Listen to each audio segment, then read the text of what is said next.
Lucky Dube had the dreadlocks, the anthems, the global tours. He was easy to market as Africa's Bob Marley, and lazy journalists did it all the time. But if you looked closely, he was the exact opposite of the reggae cliché. There were no ganja clouds backstage, no alcohol-fueled chaos in hotel corridors, no romanticizing of gunfire. Lucky was sober, punctual, almost shy. Offstage, he talked more about his 7 children than about his record sales. On stage, he used reggae not as a costume but as a weapon, against apartheid, against corruption, against the moment his own people began turning on each other. In 2007, this straight-edge prophet of peace was shot dead in a carjacking by young men who thought he was a Nigerian in a nice car. What does it mean when even the cleanest, most disciplined version of the reggae warrior myth still ends up with his blood on the dashboard of a Chrysler in Johannesburg? The streetlights in Rosettenville that night looked tired. They threw down pools of dull orange on cracked pavement, on shop fronts with metal grates already pulled halfway down, on a Chrysler 300C easing along a neighborhood that had seen too many nights like this and not enough like the stadium nights he knew so well. Inside the car, the man at the wheel glanced in the rearview mirror at the 2 children in the back seat and offered the small, quiet smile of a father who has done this drive 1,000 times. He pulled up outside a relative's house, engine idling, headlights splashing against a gate. 2 of his 7 children opened their doors, stepping out into the wash of light and shadow. A familiar routine unfolded. School bags lifted, quick embraces, that wordless exchange of trust between a parent who must keep moving and children who believe the world will let him. The doors shut with a gentle thud. The house swallowed them. He put the car back into gear and rolled forward, alone now, the city unfolding ahead in a maze of side streets and silhouettes. Lucky Philip Dube, the man who had carried Africa's struggles on his shoulders and turned them into reggae anthems sung from Lagos to London, from Kingston to Kinshasa, was just a father in a car heading home. 3 young men watched that car. They were not thinking about apartheid or about the way his lyrics had taken a machete to its moral foundations. They were not thinking about Ubuntu or about the slow, patient way he had insisted on a different kind of freedom. They saw an expensive vehicle, a target, an opportunity in a city where desperation and greed shared the same thin, restless air. To them, he wasn't a national treasure. He wasn't even South African. One of them thought he looked like a Nigerian. The Chrysler slowed at a junction. The night held its breath. A movement in the dark, doors yanked open, shouting, threats. Fear arrived in an instant like a match to dry grass. Lucky raised his hands because he had spent his life believing that words were stronger than violence and because he had no weapon but his voice. He tried to speak, tried to negotiate, tried to de-escalate the moment the way he had done on stage 1,000 times when tempers flared in a crowd. The children in the house a few streets back would later remember the sound of something that might have been an argument, then the sound of something that could only be a gun. Shots tore through the thin barrier between his body and the world he had spent 4 decades trying to heal. Glass shattered, metal buckled, flesh opened. The car lurched and rolled forward, crashing into a tree. By the time neighbors reached him, the man whose music had promised that the oppressed would not be forgotten, that the exiled would one day come home, that the victims could be more than just names in a police report, was slumped over the steering wheel, bleeding into the upholstery. Sirens came late because in Johannesburg they always seemed to.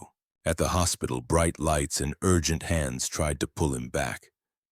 But the bullets had done their work too cleanly, too efficiently, as if the chaos of the street had suddenly decided to act with surgical precision. Somewhere between the moment his children stepped out of the car and the moment a doctor checked for a pulse and found none, Africa lost one of its loudest, calmest voices. News bulletins broke into programming to announce that South African reggae star Lucky Dube had been shot dead in an apparent carjacking. Fans reached for their phones, their CDs, their old cassettes.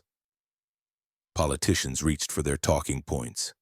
Headlines grabbed at words like senseless and tragic and crime wave.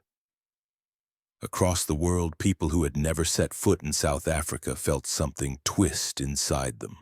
The man who had stood for peace had been taken by violence.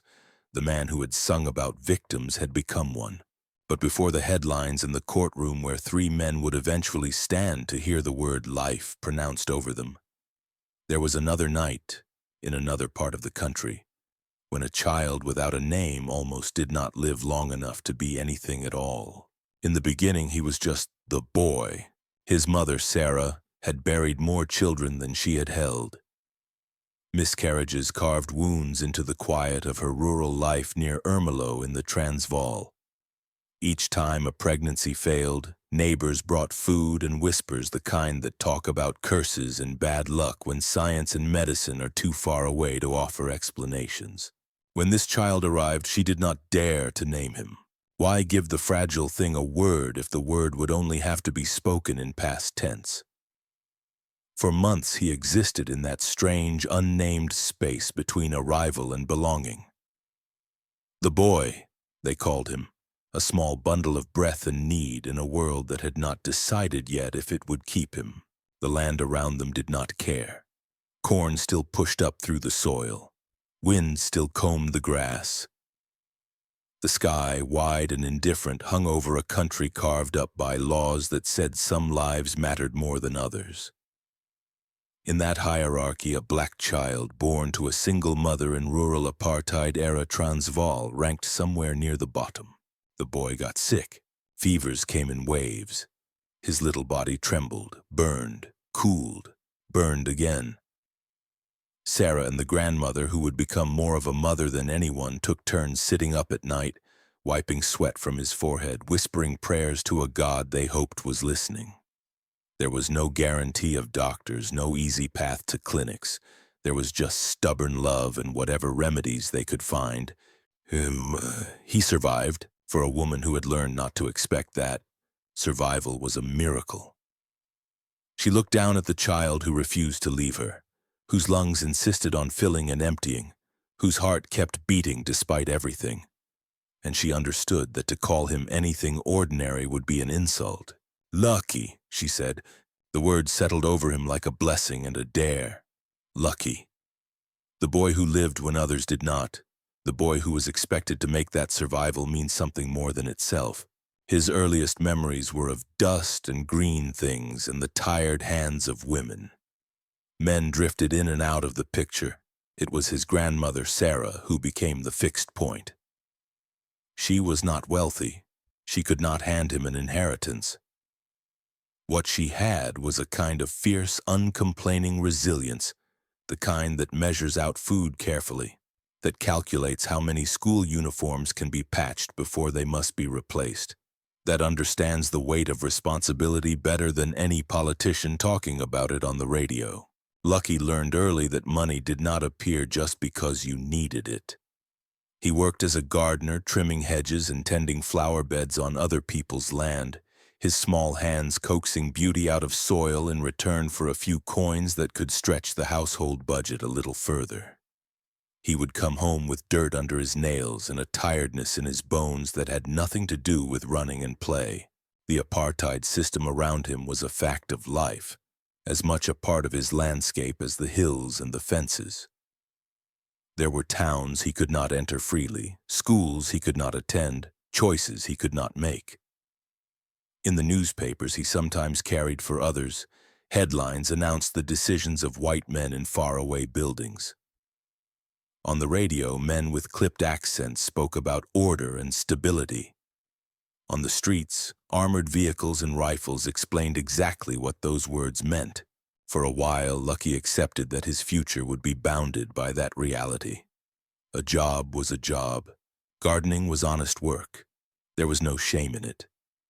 But something in him stirred whenever he walked past a classroom and heard voices reciting lessons or singing. Education, he began to understand, was not just about books, it was about possibility. Going back to school felt like turning his back on immediate income in favor of a dream he could not yet name. The choice was not simple. It meant asking his grandmother to carry more burden now in the hope that he might carry more later. It meant believing that words on a page could somehow change the concrete facts of poverty and apartheid. He went back. School did not erase the weight of his circumstances, but it gave him something new to carry alongside it. Music. In the choir, his voice found company. In rehearsal rooms that smelled of chalk and sweat, he learned what it was to blend, to listen for the pitch of others and adjust his own to meet it. He joined his first band, Skyway, a group of young people with borrowed instruments and big, clumsy ambitions. They played what was around them. Mbakanga, township pop, songs in Zulu that made people dance at weddings and shebeens. Lucky moved from chords to rhythm, from shy backup singing to the occasional lead, discovering that when he opened his mouth, people listened. His voice had a texture to it, not yet the weathered authority it would have later, but already carrying weight beyond his years. The world he inhabited was full of contradictions. On one side, there were posters and state radio programming promoting sanitized, cheerful music designed to distract. On the other, there were whispered tapes passed hand to hand, songs that slipped anger and resistance under the censor's nose. Between these poles, Lucky stood on stages with the Love Brothers dressed in matching outfits, singing Zulu pop that could make a room forget its troubles for a few minutes. The Love Brothers were a Mbakanga outfit built to succeed within the small spaces apartheid allowed. The songs were catchy, the rhythms insistent. They recorded albums in Zulu for a label eager to have local content that would sell without upsetting the bureaucrats in charge of what could and couldn't be heard. Lucky did his job. He sang, he danced, he smiled. But something in him was restless. One day, in a small record store that smelled of vinyl and dust, he heard something that tuned his restlessness into focus. The speakers were small. The sound was slightly warped, but the pulse was unmistakable. Offbeat rhythm, bass lines like waves, a voice from Jamaica singing about oppression, about Babylon, about Africa as a place of return rather than a place to be pitied. Reggae. He listened as Bob Marley, Peter Tosh, Burning Spear, and other names he didn't yet know poured out truths over rhythms that made your body sway while your brain caught fire. Here was music that did not pretend everything was fine. Here was music that named the oppressor and spoke directly to the oppressed. It was not background, it was a call. Something clicked. He recognized in reggae a mirror of what he saw around him. Police raids, pass laws, men disappearing into prisons without trial, strange fruit hanging not from trees but from legal codes written to keep people like him in their place. And he recognized in it an alternative to despair, the stubborn insistence on dignity, on a God who did not wear a judge's robe or a uniform, on a future that did not look like the present. For a young man raised in a rural Christian world, the dreadlocked prophets of Jamaica might have seemed distant. But reggae was never just about trails of smoke and stage theatrics. It was about consciousness. He would later tell interviewers that music had always been there, that it could change the world. He began to experiment. Somewhere between the Mbakanga arrangements and the imported vinyl, he found a groove that felt like his own. He brought reggae into the studio and into conversations with producers who were worried about radio play and government approval. They tried to steer him back towards safer, more commercial waters. He pushed forward. In 1985, he put out Rastas Never Die, his first full reggae album. The songs on it were not vague. They spoke about apartheid, about police, about the indignity of being treated as less than human because of the color of your skin. They spoke about spiritual freedom in the face of physical chains. They were not content to merely entertain. They wanted to agitate, to educate, to wake people up. The apartheid government listened. Censors, uncomfortable with the idea of a black South African using a global genre of resistance to critique them in their own backyard, decided that this was a step too far. One morning, someone from the label called. The album had been banned from state radio. Distribution was obstructed. Records were pulled from shelves. In shops that had stocked it, gaps appeared where the sleeves had been. In offices, bureaucrats with red stamps congratulated themselves on having kept the peace. Lucky sat with the news. He could have taken it as a warning shot. Come back to harmless love songs and the authorities would pretend this never happened. Instead, the ban arrived like a backhanded compliment. If his music scared the men in charge enough to make them use the machinery of the state to silence it, then he must be saying something worth hearing. In that moment, something inside him locked into place. If Rastas Never Die was too dangerous for their airwaves, then he would become exactly the kind of danger they feared. Not a bomber or an assassin, but a man with a guitar and a microphone, relentless and sober, chipping away at their narrative night after night. The band did what censorship so often does. It did not kill the message, it glorified the messenger. He did not retreat back into Mbakanga. He went deeper into reggae. There was a temptation, perhaps, to turn resentment into hatred, to let bitterness harden his lyrics into blunt weapons. But Lucky's temperament and his grandmother's example haunted him. He had seen enough of violence to know it did not need more cheerleaders. He chose another path, to sing about injustice without calling for revenge, to call out cruelty without dehumanizing the cruel.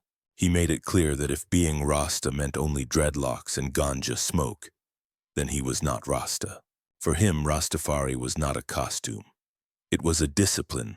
No alcohol, no drugs, a clear mind, a clean body, a spiritual alignment with the idea that every human being was connected to something larger. His dreadlocks were part of that covenant, but they did not define it. What defined it was the content of his songs and the way he moved through a world that seemed determined to twist good intentions into something else. Albums followed with the steady, relentless pace of someone who understood that he might not always be allowed to speak.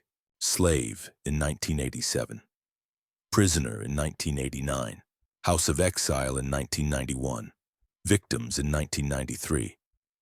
He recorded in Zulu, English, and Afrikaans, slipping between languages as easily as he slipped between stages in Soweto and stages in Switzerland.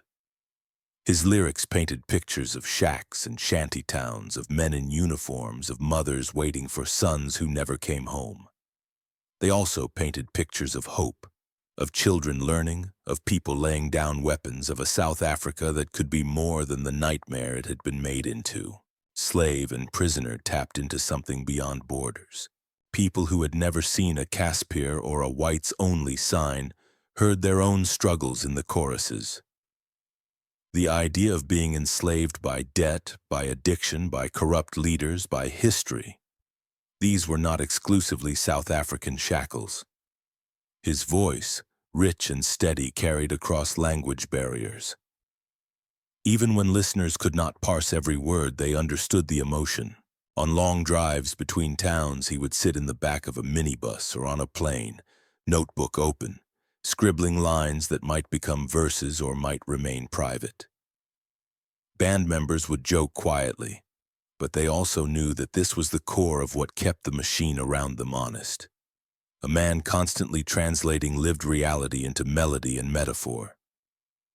In hotel rooms, while other musicians flipped through channels or went hunting for nightlife, he often sat with a Bible or a paperback novel, headphones on, mapping out the next album in his head.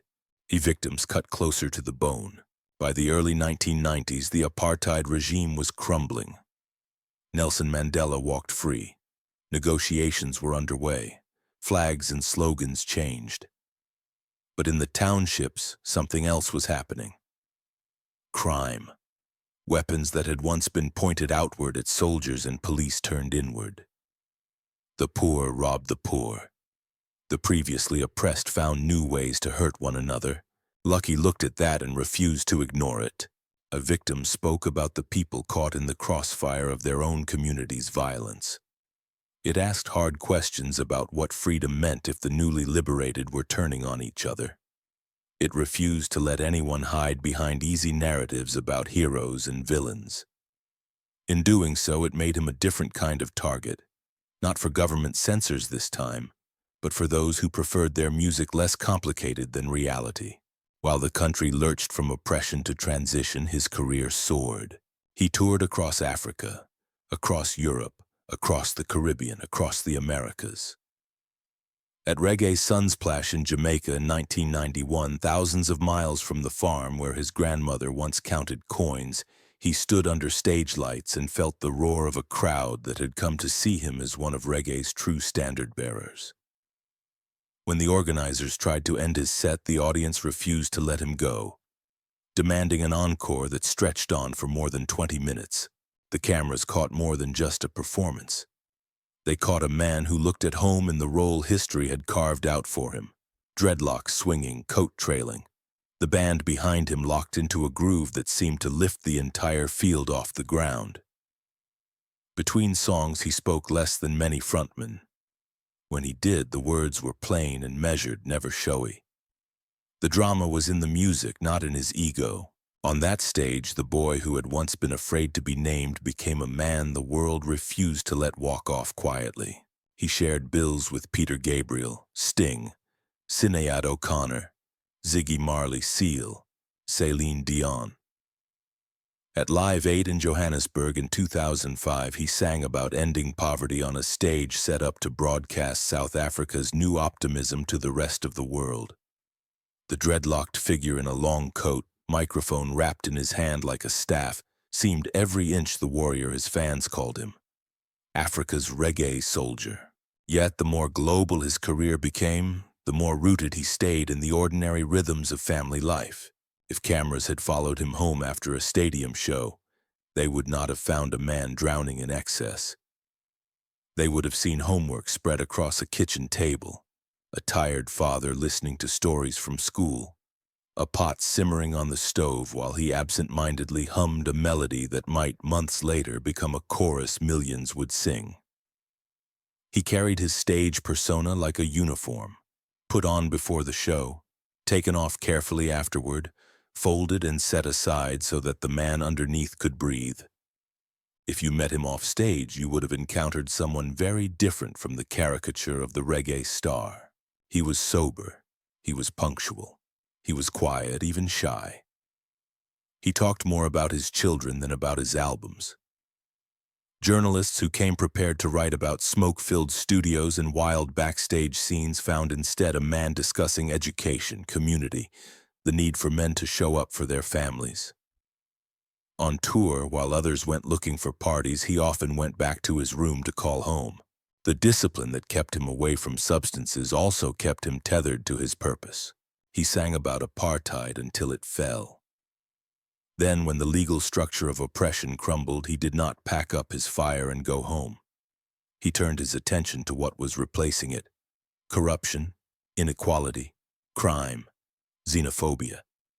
He wrote songs about township kids who were freer on paper than their parents had been, but who still had few opportunities and guns within easy reach. He watched as some of his countrymen turned their rage not against the old architects of their suffering, but against immigrants from other African nations, blaming them for limited jobs, limited housing, limited hope. He saw the ugly rise of xenophobic attacks, of shops burned, of men chased through streets because they were Zimbabwean or Nigerian or Mozambican. For a man whose music preached that we all come from one place, the sight must have cut like a betrayal. And then came that October night when 3 young South Africans, their lives twisted by the very poverty and violence he had been singing about, looked into his car and decided he was Nigerian. In the courtroom that followed, prosecutors argued that this was a straightforward carjacking, a crime of greed and opportunity. The men in the dock listened as witnesses described the attack, as forensic experts discussed ballistics, as detectives laid out the chain of evidence that led from the shattered Chrysler to their arrested bodies. The judge sentenced them to life. On paper, justice was served. A crime had been committed. Perpetrators were found guilty. Punishment was assigned. On the streets of Johannesburg, though, the same fears persisted. People still locked their doors at stoplights. Parents still warned their children about walking home after dark. Musicians still sang about violence even as they looked over their shoulders, Lucky's death became a symbol. Politicians cited it as evidence that crime was out of control, that something had to be done. Activists used it as an example of what happens when economic injustice is left to fester beneath the surface of political reform. Some called for harsher penalties. Others called for deeper structural change. In the middle of it all, the man himself could no longer speak, his microphone silenced not by censorship this time, but by bullets. Fans did what they had always done when they did not know what else to do. They turned to the songs. Eve Victims played at memorial services, its lyrics about black-on-black violence now freighted with an unbearable irony. House of Exile echoed in gatherings of exiled Zimbabweans and Congolese and Somalis who had made South Africa their home, and now wondered how safe that home really was. Prisoner took on new shades of meaning as people asked whether their country had truly escaped the mental prisons of its past. In homes across the continent, men and women who had never met him wept like they had lost a brother. In small towns, teenagers who had found themselves in his music felt a new kind of anger.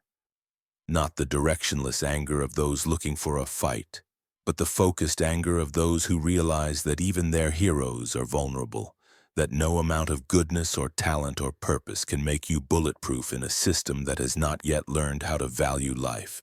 His 7 children lost a father. They did not lose the sound of his voice. It poured out of speakers, out of car stereos, out of tinny phones, out of big festival PAs where bands played tribute sets. It moved through time, unharmed, carrying the same messages he had always carried. The recordings did not know he was dead. At his funeral, cameras panned across a sea of faces. Politicians in suits, musicians in sunglasses, ordinary fans in faded T-shirts bearing his image. Choirs sang, reggae bands played. Speeches were made about crime and justice and the need to protect artists, but the truest tribute came in the crack of emotion that slipped into congregational voices whenever one of his choruses rose up. For a few hours, it was possible to believe that the unity he had preached might be real. In the years since, articles and documentaries have tried to pin down his legacy. Some call him Africa's Bob Marley, a comparison that flatters both and diminishes both, because neither can be reduced to the other. Marley sang of Africa as a promised land from the shores of Jamaica. Lucky sang of Africa as a complicated, wounded home from within its own borders. He did not have to imagine oppression from afar. He lived under its laws. Others call him a martyr, a saint of reggae whose blood sanctified his message. He would likely have rejected that language. He did not seek martyrdom. He sought something more stubborn, a world where no one needed to be martyred for others to pay attention. He also stepped briefly onto film sets, appearing in low-budget movies with titles like Voice in the Dark and Getting Lucky. The acting was sometimes awkward, the scripts uneven, but the camera loved his stillness.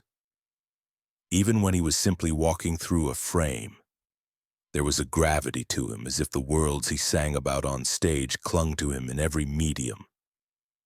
For fans, those films have become strange time capsules, glimpses of a legend doing something as fragile and human as trying to remember lines. What he leaves behind is less about statues and more about echoes. A gardener's son from rural Transvaal who went back to school instead of accepting that work in other people's yards was the limits of his horizon became a man whose albums sold in the millions, whose songs are still used as soundtracks to protests and prayer meetings and road trips.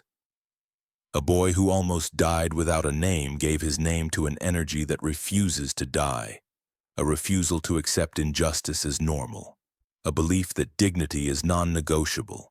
He stood between worlds, between the jazz-tinged mbakanga of the townships and the heavy bass of reggae, between the anger of the oppressed and the temptation to become oppressors in turn, between a South Africa defined by passbooks and one defined by ballots. He never pretended that crossing those boundaries was easy. He never pretended that crossing them once was enough. When you listen to him now, You hear more than just a man with a strong, steady voice and a tight band behind him. You hear a child called the boy who survived fevers and was christened Lucky. You hear a teenager bending over flower beds knowing there must be more than this. You hear a young musician watching police tear his album from shelves and deciding that if reggae was dangerous, then he was exactly where he needed to be. And you hear a father pulling up to a gate in Rosettenville, doing something utterly ordinary. Moments before violence turned his body into another statistic, and his image into another cautionary tale. Lucky Dube didn't die giving a speech or leading a march. He died doing school-run duty, fulfilling the same quiet obligation millions of parents fulfill every evening without expecting to become headlines. South Africa has changed since he first stepped on stage with the Love Brothers. The laws are different, the flags are different, the faces on television are different. But some of the questions he asked in his songs still hang in the air, unanswered. What kind of freedom is it when a man who devoted his life to de-escalating violence can't drive his own children home without staring down the barrel of a gun? And what does it say about the dream of unity when the man who sang Africa into one voice is gunned down by young men who didn't even see him as one of their own, only as someone foreign in a nice car? Lucky Dube believed that music could change the world. It did change lives. It gave courage to the frightened, words to the tongue-tied, rhythm to the marches of those demanding better. It turned one man's life into a bridge between struggle and hope for millions of others. The harder question is the one his story leaves for us. If even a life that disciplined, that clean, that committed to peace can still end with blood on a dashboard under tired streetlights, what exactly are we doing in our countries, in our communities, in ourselves to make sure that the next child named Lucky doesn't have to rely on luck just to get home alive?